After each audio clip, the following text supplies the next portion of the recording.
new month to us all. It's the first day in the second half of the year, talking about the July the 1st, and we are set for the WAFCON that will start tomorrow in Morocco, although the Super Falcons will not be playing until the 4th of July. But hey, it's good to see the girls back in action, and they will be going for the 10th title. And they are the oldest, actually, so they are going to defend the title and consequently get their hands on a record extending 10 AFCON titles. So for Round the Wardroom and the girls, it's game time.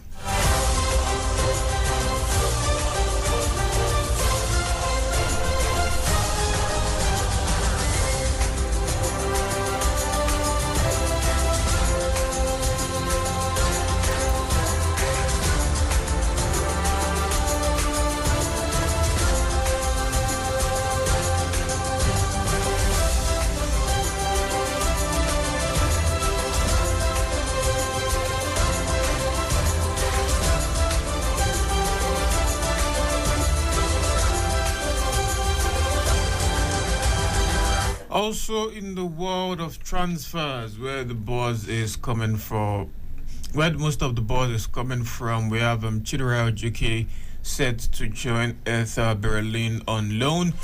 Also, Nottingham Forest, who brought in Taiwo Awoni, are also looking to bring in another Super Eagles player. Talking about Ola Aina as well.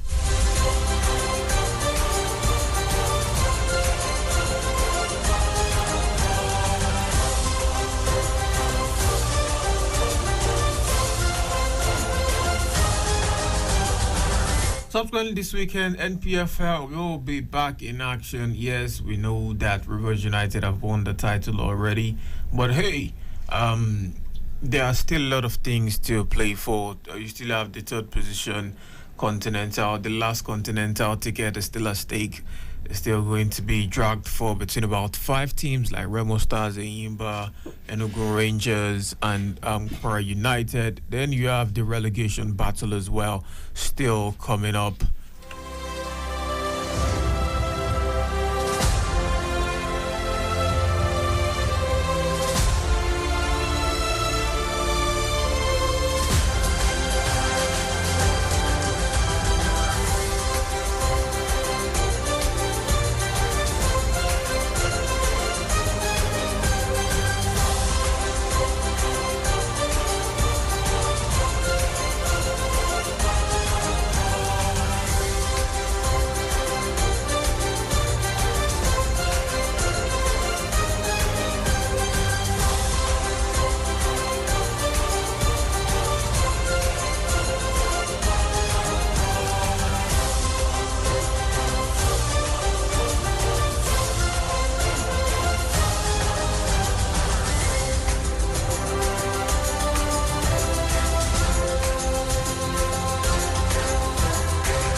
Also, the CAF Awards is generating a lot of reactions as Moses Simon is the only Super Eagles player in the 30-man shortlist of guys that would be battling it out for Africa's most coveted individual award.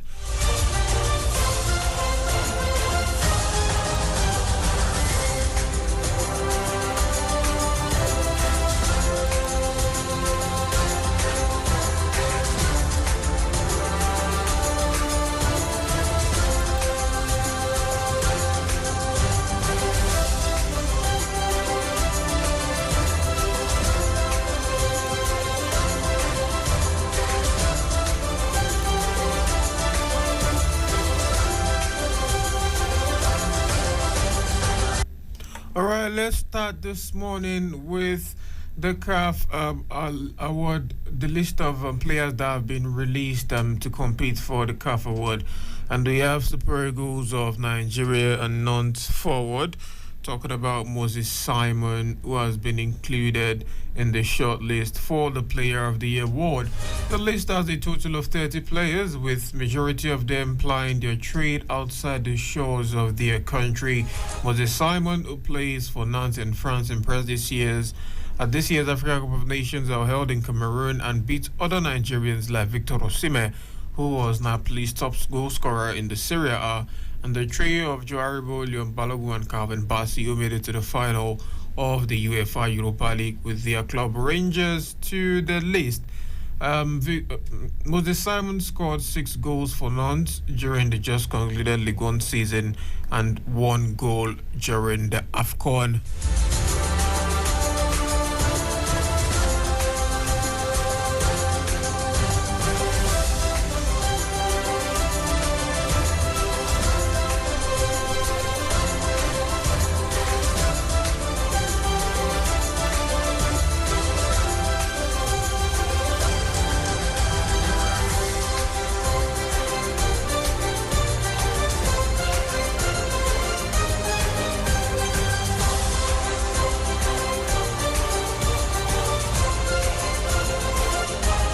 CAF released the list of nominees for the men's categories, namely Player of the Year, Interclub Player of the Year, Young Player of the Year, Coach of the Year, National Team of the Year, and Club of the Year.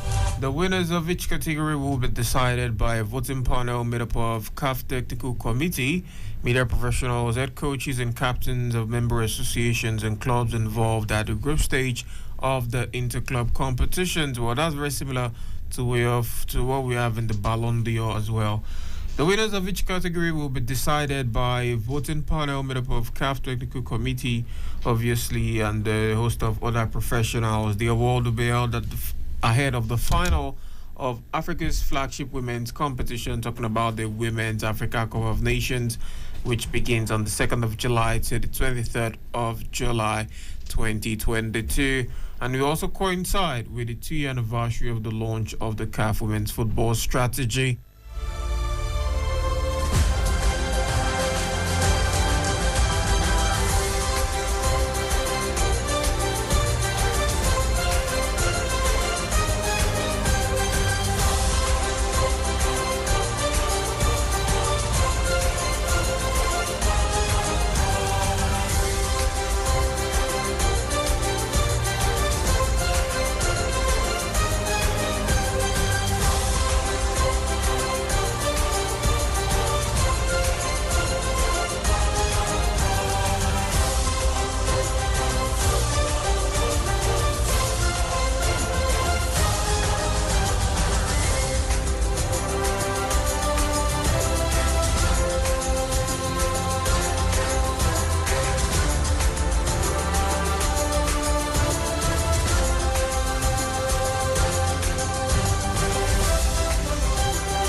Deployed their most of these players. We have a 30-man list of players that are nominated for the Player of the Year. And just looking at the common names here, we have Riyad Mahrez, we have Vincent Abubakar, the highest goal scorer at AFCON. We have Frank Kessie, Serie A winner with AC Milan. We have Sebastian Haller that plays for Ajax as well. We have Mohamed Salah and Sadio Mane, as well as Naby Keita. So all of these guys will be gunning for this award.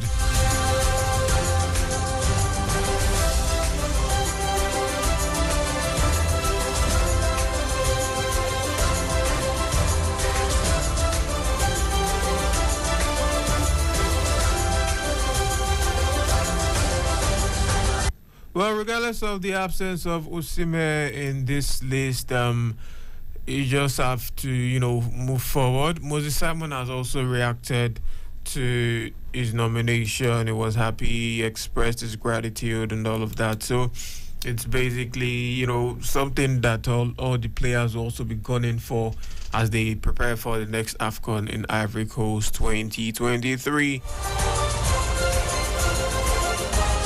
So this weekend, the Nigerian Professional Football League offers us interesting action across board. We are going to see a host of games, a lot of games, about 9 games will be played in one match day. And of course, one of the biggest games that would be featuring this weekend is Enugu Rangers and Shooting Stars.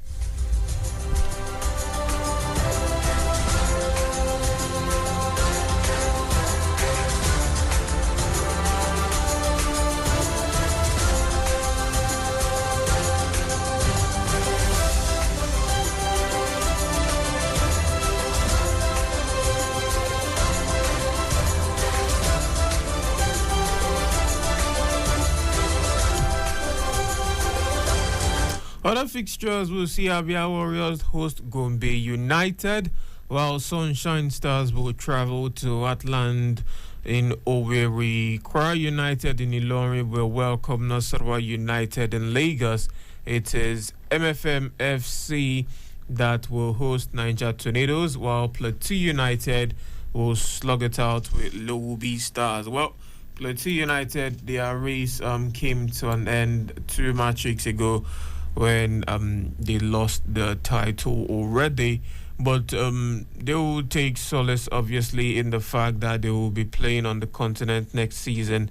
The experience is definitely good for them. And arguably the biggest one over the weekend, we have Remo Stars hosting Enyimba. This particular clash is one for the ages because it will definitely tilt the race for the competition for the continental ticket in favor of one side or in favor of a particular set of teams, because now we have about 5-6 teams competing for just one spot. Rivers United, already crowned champions, will host Kano Pillars. Well, since Rivers United are already crowned champions, you might be wondering what really do they have to play for. They could just possibly take the game, maybe light out something. But I will tell you that for Rivers United, they are on course to finish the season with the most points that has won the Nigerian Professional Football League. That is because Dolphins FC, which is now a defunct club, won the league in 2010-2011 season with just 73 points. And right now we have Rivers United, who are currently on 71 points. So as things stand, it just means that if Rivers United should get maximum points and they can get to 74, then they will break that record. So definitely they have something to play for, which is the record, the pedigree, and of course they want to keep up the incredible home run that they've had this season. I don't believe that Rivers United have actually dropped points at home. Well, maybe Plateau United might have come and then at some point gotten some points from Rivers United. Yes, they drew 1 game at home, but this season, having played 17 games, Rivers United have won 16 at home. And impressively, is also the same for Plateau United. Then you have the likes of Sunshine Stars. And interestingly, when you look at this list, you see that there are some teams that this season so far in the NPFL, they are yet to taste defeat at home, apart from tabletoppers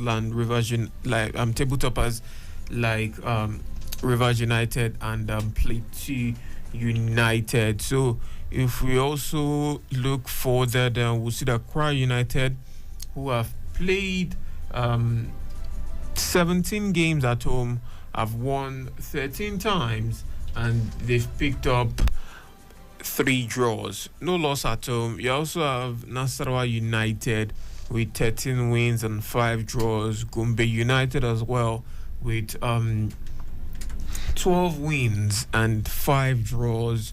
Then Shooting Stars, surprisingly, have not yet tasted defeat at home either, winning 10 times and drawing 8 times.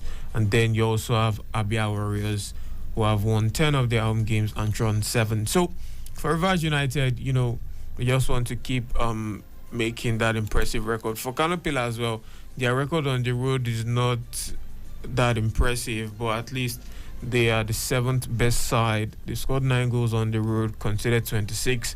They've picked up 2 wins, 2 draws, and 13 losses. So the odds are really stacked against them here, and Canopillas are really looking to escape relegation. So what would it be this weekend? Would Rivers United send Canopillas to their doom, or will Rivers United have to wait a little longer before they can get to 74 points and break the record for the most points used to secure the Nigeria Professional Football League?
And finally, before we call it a wrap on the first half of the show, quickly in the world of tennis in Wimbledon, today some interesting fixtures would be played between the women's and the men, and we'll see the likes of Jabeur, the Tunisian, Novak Djokovic, also playing a fellow Serbian impression of Kebanovic. In the number 1 court, we'll see Elise Mertens and Angelique Kerber square off, and we also see Tiafoe and Bublik in the men's round of 32 around 11 a.m. So these are all interesting fixtures to look out for in the Wimbledon currently going on in England. And of course, to wrap things up, don't forget, in 3 days' time, the Super Falcons will begin their campaign for their 10th AFCON title. All right, and that's the size of the package for now on Citizen FM 93.7 Abuja. Stay with us as we bring you the sunny side of sport up next. This is our journey. We have had our finest moments and our darkest hours. Yet we pull ourselves back from the brick every time. We are a resilient people. We are Nigeria. And when we talk, we share our views on Talk Radio 93.7 Citizen FM. A people united will never be defeated.